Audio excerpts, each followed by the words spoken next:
Two great mysteries dominate our lives, love and money. What is love is a question that has been endlessly explored in stories, songs, books, movies, and television. But the same cannot be said about the question, what is money? It's not surprising that monetary theory hasn't inspired any blockbuster movies, but it was not even mentioned at the schools most of us attended. For most of us, the question, where does money come from, brings to mind a picture of the mint printing bills and stamping coins.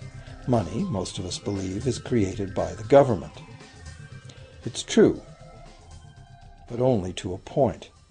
Those metal and paper symbols of value we usually think of as money are indeed produced by an agency of the federal government called the Mint. But the vast majority of money is not created by the Mint. It is created in huge amounts every day by private corporations known as banks. Most of us believe that banks lend out money that has been entrusted to them by depositors. Easy to picture, but not the truth. In fact, banks create the money they loan, not from the bank's own earnings, not from the money deposited, but directly from the borrower's promise to repay.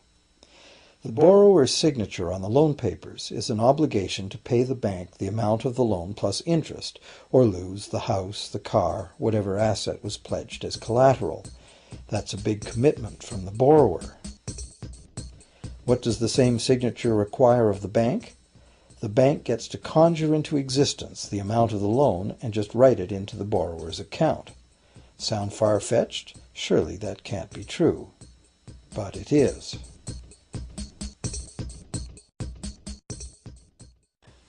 To demonstrate how this miracle of modern banking came about, consider this simple story, the goldsmith's tale. Once upon various times, pretty much anything was used as money. It just had to be portable, and enough people had to have faith that it could later be exchanged for things of real value, like food, clothing, and shelter.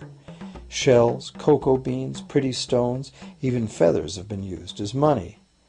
Gold and silver were attractive, soft, and easy to work with, so some cultures became expert with these metals. Goldsmiths made trade much easier by casting coins, standardized units of these metals whose weight and purity was certified. Well, to protect his gold, the goldsmith needed a vault, and soon his fellow townsmen were knocking on his door, wanting to rent space to safeguard their own coins and valuables. Before long, the goldsmith was renting every shelf in the vault and earning a small income from his vault rental business. Years went by, and the goldsmith made an astute observation. Depositors rarely came in to remove their actual physical gold, and they never all came in at once. That was because the claim checks the goldsmith had written as receipts for the gold were being traded in the marketplace as if they were the gold itself. This paper money was far more convenient than heavy coins, and amounts could simply be written instead of laboriously counted one by one for each transaction. Meanwhile, the goldsmith had another business. He lent out his gold, charging interest. Well, as convenient claim check money came into acceptance, borrowers began asking for their loans in the form of these claim checks instead of the actual metal. As industry expanded, more and more people asked the goldsmith for loans. This gave the goldsmith an even better idea. He knew that very few of his depositors ever removed their actual gold, so the goldsmith figured he could easily get away with lending out claim checks against his depositors' gold, in addition to his own. As long as the loans were repaid, his depositors would be none the wiser and no worse off, and the goldsmith, now more banker than artisan, would make a far greater profit than he could by lending only his own gold. For years, the goldsmith secretly enjoyed a good income from the interest earned on everybody else's deposits. Now a prominent lender, he grew steadily richer than his fellow townsmen, and he flaunted it. Suspicions grew that he was spending his depositors' money. His depositors got together and threatened withdrawal of their gold if the goldsmith didn't come clean about his newfound wealth. Contrary to what one might expect, this did not turn out to be a disaster for the goldsmith. Despite the duplicity inherent in his scheme, his idea did work.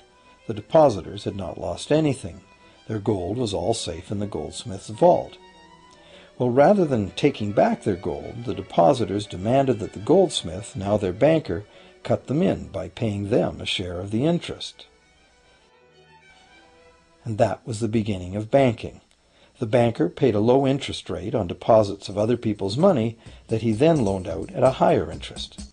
The difference covered the bank's cost of operation and its profit. The logic of this system was simple, and it seemed like a reasonable way to satisfy the demand for credit. However, this is not the way banking works today. Our goldsmith banker was not content with the income remaining after sharing the interest earnings with his depositors, and the demand for credit was growing fast as Europeans spread out across the world. But his loans were limited by the amount of gold his depositors had in his vault. That's when he got an even bolder idea. Since no one but himself knew what was actually in his vaults, he could lend out claim checks on gold that wasn't even there. As long as all the claim check holders didn't come to the vault at the same time and demand real gold, how would anyone find out? This new scheme worked very well, and the banker became enormously wealthy on the interest paid on gold that did not exist. The idea that the banker would just create money out of nothing was too outrageous to believe, so for a long time the thought did not occur to people. But the power to just invent money went to the banker's head, as you can well imagine. In time, the magnitude of the banker's loans and his ostentatious wealth did trigger suspicions once again. Some borrowers started to demand real gold instead of paper representations. Rumors spread. Suddenly, several wealthy depositors showed up to remove their gold. The game was up. A sea of claim check holders flooded the street outside the closed doors of the bank. Alas, the banker did not have enough gold and silver to redeem all the paper he had put into their hands. This is called a run on the bank, and it is what every banker dreads. This phenomenon of a run on the bank ruined individual banks and, not surprisingly, damaged public confidence in all bankers. It would have been straightforward to outlaw the practice of creating money from nothing. But the large volumes of credit the bankers were offering had become essential to the success of European commercial expansion, so instead the practice was legalized and regulated. Bankers agreed to abide by limits on the amount of fictional loan money that could be lent out. The limit would still be a number much larger than the actual value of gold and silver in the vault. Quite often the ratio was 9 fictional dollars to 1 actual dollar in gold. These regulations were enforced by surprise inspections. It was also arranged that, in the event of a run, central banks would support local banks with emergency infusions of gold. Only if there were runs on a lot of banks simultaneously would the banker's credit bubble burst and the system come crashing down.